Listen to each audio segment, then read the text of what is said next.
ধৰি হৃদয়ৰ স্তৰে স্তৰে নিখিললুৰ জননীৰ গৌৰৱ বিস্তাৰ জীৱনৰ একমাত্ৰ লক্ষ্য।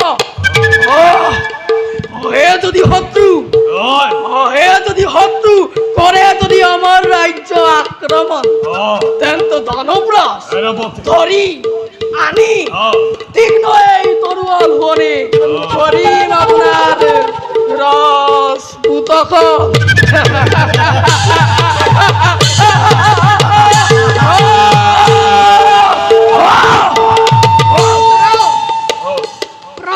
পালক ৰজা আপোনাৰ বিদ্ৰোহ হৈ কোনে কৰে যদি দুৰ্বাস দয়া তেনেহলে নাথাকো পঢ়ি দুহন সৱতী ৰাজঋণ ৰাজ অন্ন খুজিবৰ বাবে যেতিয়াই হ'ব প্ৰয়োজন স্বদেশৰ বাবে